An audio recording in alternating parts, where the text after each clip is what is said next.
వే gold trusted gold buyers మీరు తాకట్టు పెట్టిన బంగారాన్ని విడిపించి ఈ రోజు ఉన్న మార్కెట్ ధరకు కొనబడను. అన్నమయ్య జిల్లా ములకల చెరువు నకిలీ మద్యం కేసులో ట్విస్ట్ వెలుగు చూసింది. నకిలీ మద్యం తయారీ కేసు ప్రధాన నిందితుడికి బెయిల్ మంజూరైంది.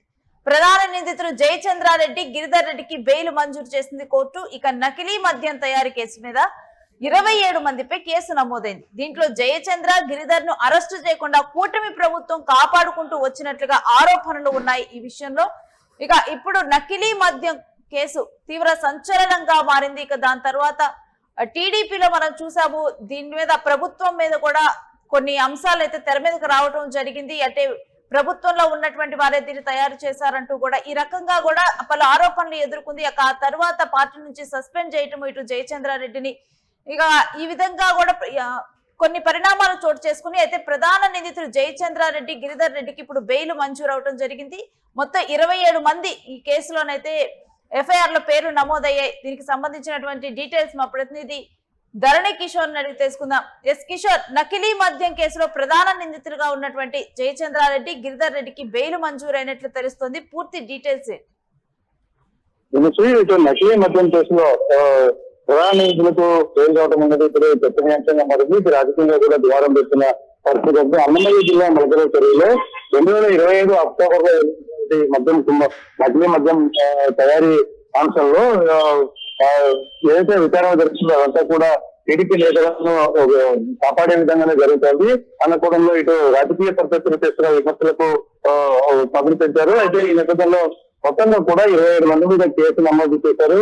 ఆ 27 మందిని కూడా అరెస్ట్ చేసిన పరిస్థితి. అయితే వీరందరికీ కూడా ఇప్పుడు తాజాగా బెయిల్ రావడం, అందులోనూ ప్రధాన నిందితులుగా ఉన్నటువంటి జయచంద్రారెడ్డికి, గిరిధర్ రెడ్డికి బెయిల్ రావడంతో ఒకసారిగా కూడా విపక్షాలు అంటే విపక్ష వైసీపీ పార్టీ పూర్తి స్థాయిలో కూడా ఆందోళన బాధపడుతున్న పరిస్థితి కనపడుతుంది. వారందరూ కూడా ఈ యొక్క పోలీసుల తీరును విమర్శిస్తున్న పరిస్థితి. మొత్తంగా ఏదైతే టీడీపీ యొక్క నిందితులను కాపాడుతూ వస్తుంది, అరెస్ట్ విషయంలోనూ మిగతా విషయంలో కూడా జాప్యం చేస్తూ వచ్చారు. వారిని ఏదో విధంగా కాపాడాలన్న కోణం తప్ప కేసులో నిజానిజాలను నిగ్గుతేల్చాలి, నిందితులకు శిక్షలు వేయించాలి అన్న కోణంలో పోలీసులు దర్యాప్తు కొనసాగడం లేదు అన్నది వారు చేస్తున్న ప్రధాన ఆరోపణగా కనిపిస్తున్న నేపథ్యంలో ఈ మొత్తం వ్యవహారం అంతా కూడా ఇటు పార్టీ కూటమి పార్టీలకు, కూటమి ప్రభుత్వానికి ఒక తలనొప్పిగా మారిన పరిస్థితి మనం చూస్తున్నాము.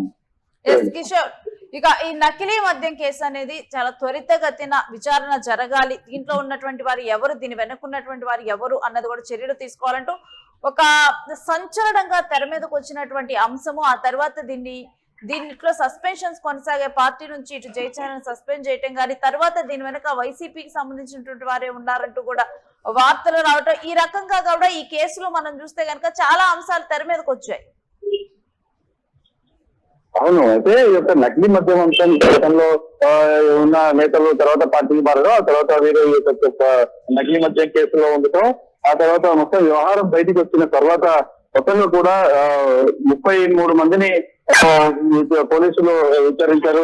నిందితులుగా మొదట నమోదు చేశారు. ఆ తర్వాత ఫైనల్ గా నమోదు చేసిన ఎఫ్ఐఆర్ లో 27 మందిని కేసులో నిందితులు చేశారు. ముఖ్యంగా ఉన్నటువంటి జయచంద్రారెడ్డి అలాగే వీరందరినీ కూడా ఖచ్చితంగా వాళ్ళకి నాన్ అవైలబుల్ కేసులు పెట్టాలి, బెయిల్ రాకుండా చూడాలి, పూర్తి స్థాయిలో పెద్దగతిన కేసును విచారణ పూర్తి చేసి నిందితులకు శిక్షలు వేయాలి అన్నది ప్రధాన డిమాండ్ గా ఉన్న నేపథ్యంలో పోలీసులు ఈ యొక్క మొత్తం వ్యవహారాన్ని కూడా వారు కూడా వాళ్ళ స్థాయిలో మేము పారదర్శకంగానే ఈ కేసులను ఎక్కడ కూడా డిబేట్ కానివ్వట్లేదు, ఖచ్చితంగా న్యాయ సూత్రాల పరిధిలోనే వాటిని మేము విచారణ చేపడుతున్నామని చెప్పారు. అదేవిధంగా అధికార పార్టీ కూడా నిందితులుగా ఉన్నటువంటి వారి మీద వేటు వేయడం, చర్యలు తీసుకోవడం లాంటి అంశాలన్నీ తెర మీదకి తీసుకొచ్చింది.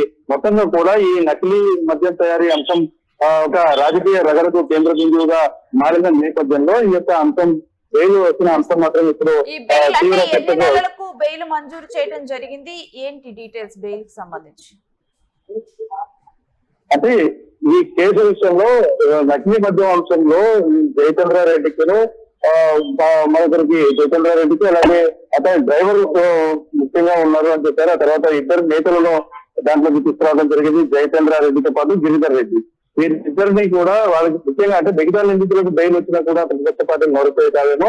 అయితే ఇద్దరు ప్రధాన నిందితులుగా ఉన్న వారి మీద బెయిల్ ఇవ్వడం వల్ల అంటే జైల్లో కస్టడీలో, పోలీస్ కస్టడీలో, కోర్టు కస్టడీ, జుడిషియల్ కస్టడీలో ఉంచకుండా వారికి బెయిల్ రావడం అన్నది ఇప్పుడు విమర్శలు చేస్తున్న విమర్శలే. కానీ ఇవన్నీ కూడా కోర్ట్ ఆఫ్ లా నేపథ్యంలో కేసు తీవ్రతను బట్టి అంశాల వారీగా ఇలాంటి వెసులుబాట్లు దొరుకుతూ ఉంటాయి. వీటిని ప్రత్యేకంగా తీసుకోవాల్సిన అవసరం లేదు. ఇది న్యాయ సూత్రాలకు అనుగుణంగా జరుగుతుందని అధికార పార్టీ అయితే నిధుల తరఫు వారు మాట్లాడుతున్నారు. వారు చెప్తున్న పరిస్థితి మొత్తంగా కూడా ఇదంతా కూడా ఒక రాజకీయ గేమ్ లో ఒక భాగంగా జరుగుతుంది అని ప్రజలు అనుకుంటున్న పరిస్థితి ఉంది. Right, thanks for the details Kishore. ఇక నకిలీ మద్యం ఈ కేసు తెర మీదకి రావడం సంచలనంగా మారటం, ఎందుకంటే అధికార పార్టీకి సంబంధించినటువంటి వారు దీంట్లో ఉండటంతో తీవ్ర సంచలనంగా మారింది. తర్వాత గతంలో ఉన్నటువంటి అంటే గతంలో వైసీపీ నుంచి వచ్చినటువంటి వారి వల్లే వారే అండగా ఉండి దీన్ని నడిపించారని చెప్పి పలు ఆరోపణలు రావటం, ఈ రకంగా కూడా రాష్ట్రంలో చూసుకుంటే నకిలీ మద్యం కేసు అనేది పెను ప్రకంపనలు సృష్టించింది.